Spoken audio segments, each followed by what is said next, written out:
Στο συνέδριο. Λοιπόν,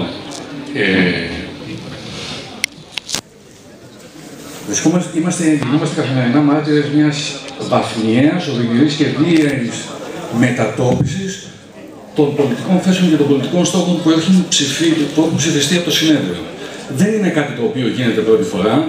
Για να θυμηθούν οι παλιότεροι και να μάθουν και οι νεότεροι, είναι μια διαδικασία που την παρατηρήσαμε τη δεκαετία του 80, όταν στην εξουσία ανέβηκαν τα αριστερά σοσιαλιστικά κόμματα μέσα στην Ευρώπη, δίπλα μας.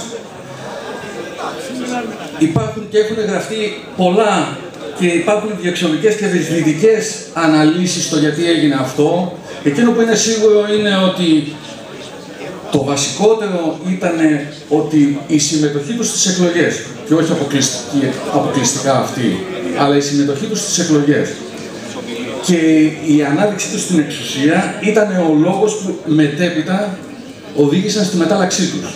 Γιατί αφοσιωθήκαν απλώς και μόνο σε εκλογικούς στόχους, δεν φροντίσανε να εξασφαλίσουν μια πολιτική ηγεμονία μέσα στο σκηνικό, με αποτέλεσμα να χάσουν οποιαδήποτε επαφή με την κοινωνία και να οδηγηθούν σε οδυνηρά φαινόμενα στις κοινωνίες της Δυτικής Ευρώπης. Αυτό έγινε γιατί δεν υπήρξε καμία... Αυτό γίνεται και σήμερα. Σήμερα, με την εισήγηση της πολιτικής γραμματείας, δίνεται η εντύπωση ότι δεν υπάρχει καμία σχέση μεταξύ μαζικών κινημάτων, κόμματος, στόχων. Δεν υπάρχει μια αλληλοτροφοδοτούμενη σχέση η οποία να καθορίζει τον τρόπο με τον οποίο θα πάμε στις εκλογές. Έχει κανείς την εντύπωση ότι ήδη προσεγγίζουμε τις εκλογές απλά με την καταμέτρηση των ψήφων. Έτσι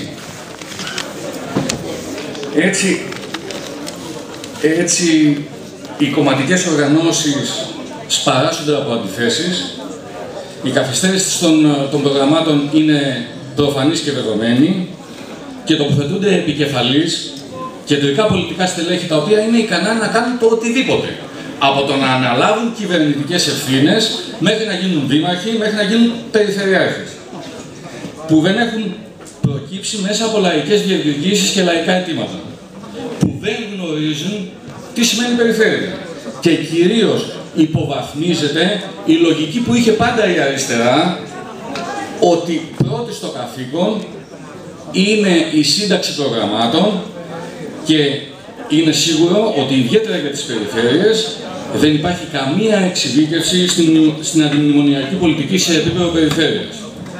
Με τη διαδικασία λοιπόν που ακολουθείται, ιδιαίτερα στην ανάδειξη των υποψηφίων δημάρχων, είναι προφανές ότι η ηγεσία του κόμματος δεν έχει αντιληφθεί το πλεονέκτημα του ΣΥΡΙΖΑ που προκύπτει από το 2010 και μετά, το γεγονός ότι αναπτύχθηκαν πολυπίκυλα αυτόνομα μαζικά τοπικά κινήματα, συνήθως έξω από τις τότε δομές του συνασπισμού, τα οποία αυτή τη στιγμή προσπαθούμε με διοικητικά μέτρα να τα ηγεμονεύσουμε και να τα ελέγξουμε. Γιατί τι άλλο συμβαίνει όταν η περιβόητη διαβούλευση που με ενθουσιώδη τρόπο μας ανακοίνωσαν μέλη του οργανωτικού γραφείου καταλήγει συνήθως στην απειλή της διαγραφής.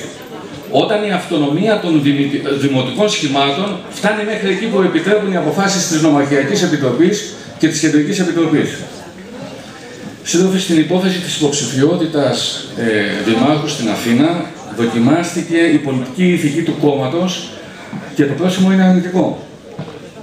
Συγχρόνως είναι υποκρισία να ανακοινώνεται ο υποψήφιος και συγχρόνως να ακούμε τοποθετήσεις ότι θα συζητηθούν στις οργανώσεις, άρα σεβόμαστε τις δημοκρατικές διαδικασίες και σεβόμαστε την αυτονομία του δημοτικού σχήματος. Είναι υποκρισία.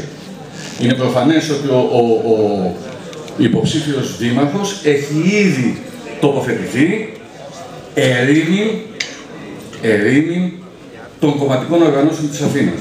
Σύντροφε, έχεις ολοκληρώσει. Ναι. Μισό λεπτό.